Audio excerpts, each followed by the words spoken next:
મારું નામ મનોજભાઈ છગનભાઈ બાંભણિયા છે. હું વોર્ડ નંબર 8માંથી અત્યારે જે નગરપાલિકા ઇલેક્શન છે એમાં હું ચૂંટાઈને આવ્યો છું. અને આજ રોજ હું મારી ટીમ સાથે પણ સવારના પણ બધું નિરીક્ષણ કરવા માટે આવ્યો હતો, કારણ કે અમારે ત્યાં અત્યારે જે ઇલેક્ટ્રિસિટીના વાયર છે અંડરગ્રાઉન્ડ નખાય છે નગરપાલિકા થ્રુ સ્ટ્રીટ લાઇટ માટેના. અને એના અંદર એસ્ટિમેટ પ્રમાણે મને વાત મળી છે ભાઈ 1.5 થી 2 ફૂટ અંદર નાખવાનું હોય.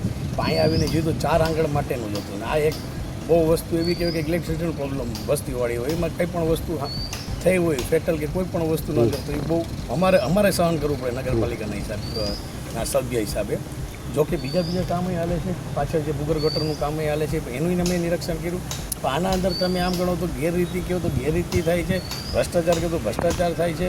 અને તમે એમ કહો કે ભાઈ લોટ પાણી લાકડા કરે છે તો એ કરે છે. જો અત્યારે આ જે આખી લાઈન જે નાખે છે ઇલેક્ટ્રિસિટી ટોટલી વસ્તુ, અને જ્યાં સરકારનો એક મહત્વલક્ષી પ્રોગ્રામ છે કે ભાઈ તમારે અંડરગ્રાઉન્ડ લાઈન કરવી છે, એના અંદર જ આ રીતના જે કરે છે તો કાલ સવારે પછી આનું શું અને આયુષ્ય હું.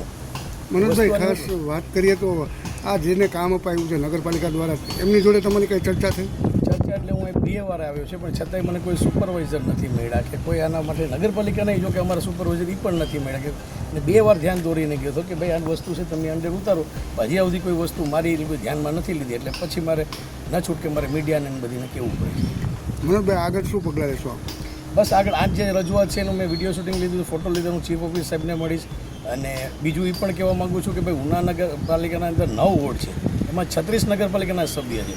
તો અત્યારે બધા વોર્ડના અંદર કામ હાલે છે. હું તો એ પણ કહું છું કે બધા જેટલા નગરપાલિકાના સભ્ય છે તમામ એના વોર્ડના અંદર જેટલા કામ થાય છે એ બધીના માથે રહીને બધું સુપરવાઇઝિંગ કરો ને 100% કામ થાય એવું તમે આગ્રહ રખાવો કોન્ટ્રાક્ટર પાસેથી. અને આ જે ગેરરીતિ કરતા હોય એને તમે ત્યારે બ્લેક લિસ્ટ કરવા હોય કોન્ટ્રાક્ટરને તો એ પણ કરો, કારણ કે આનું કોઈનું જે નામ નિશાન નથી, કોણ કામ કરે છે એ પણ હજી કોઈને ખ્યાલ નથી. જી આભાર.